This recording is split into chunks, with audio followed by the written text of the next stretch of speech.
Hello everybody and welcome to the Daily Splatt for the 1st of March 2018. A couple of days ago I promised that we'd revisit the Red Dwarf fan poll which I discussed back in January. Well, I've had the time, so it's been a really busy day, but I was determined to make sure that we got to this. So back on February the 16th, I believe, the Red Dwarf fan site Ganymede and Titan released the results of their fan poll. For those of you who maybe didn't see the previous video, they asked fans of the series to rank the episodes from best to least best, first to 73rd, and then they compiled all those various rankings over 300 participants to make essentially the Pearl poll, because it's the Pearl anniversary, the 30th anniversary of Red Dwarf. Now, I ran through my top 10 with you last time. What I've got now is the official top 10, and the main thing that I get from reading this is that there's a lot of really good Red Dwarf episodes, and I myself had 4 of the same that were in the top 10. The top 10 and my top 10 shared 4 of the same, but a couple of mine that didn't make it into the top 10 were in the top 20. In fact, another 5 of them were. So, you know, it's not too far off.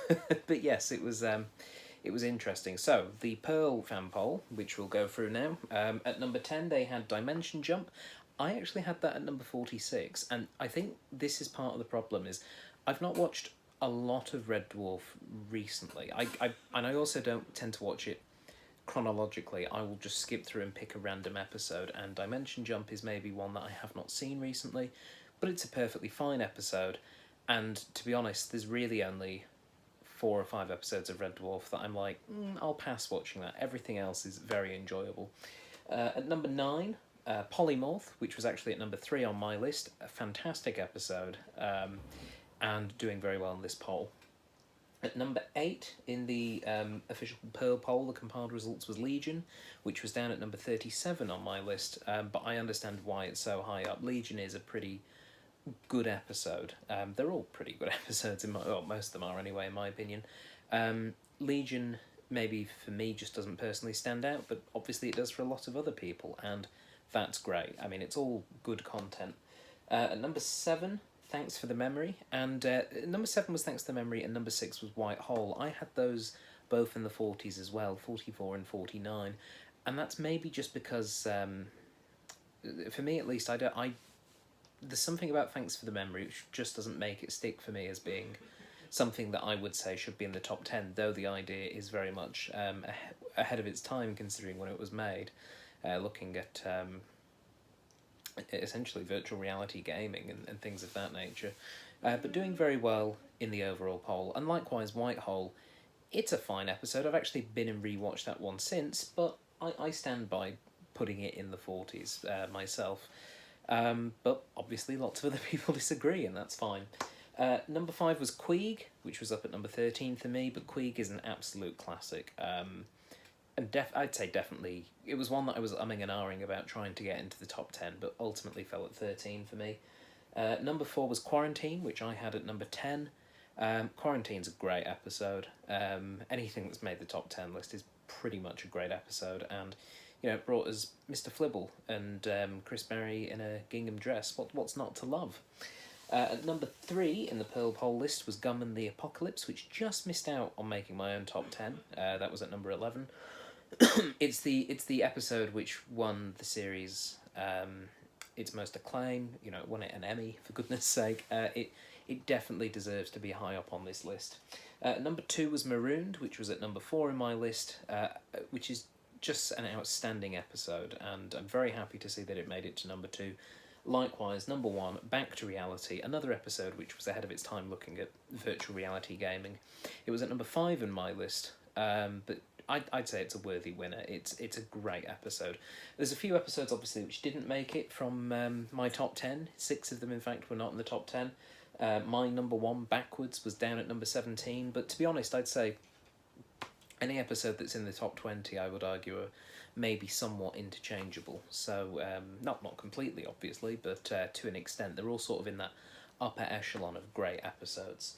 I had The Inquisitor at number 2, and I was umming and ahhing between The Inquisitor and backwards. The Inquisitor fared better amongst the other fans. It finished 12th on the Pearl Poll list.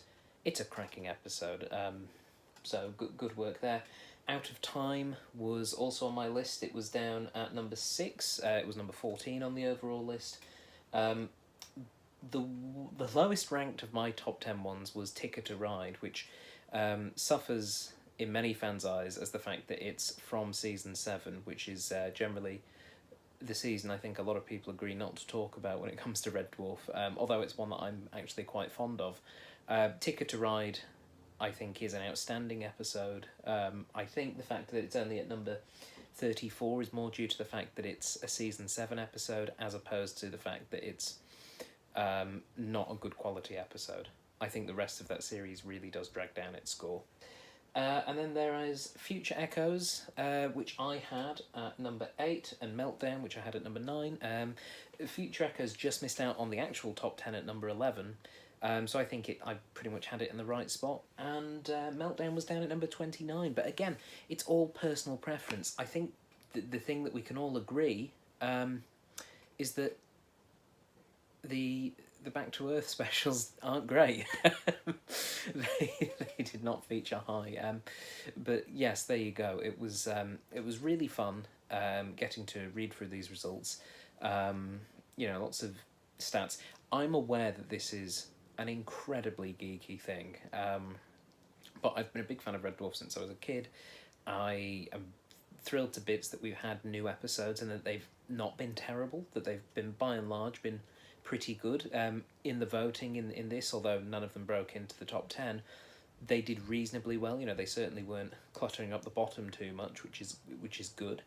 But yeah, it's just been a really fun experience, so a big thank you to the Ganymede and Titan people for putting this one on, and for putting up such excellent articles detailing the statistical differences. If you would like, you can visit their website. Just search for Ganymede and Titan Red Dwarf fan page, and you can see all sorts of articles that they have there. But that's all for me today, because this has been a slightly long one. I've got more work to do now, and unfortunately it doesn't involve watching Red Dwarf. So until tomorrow, bye!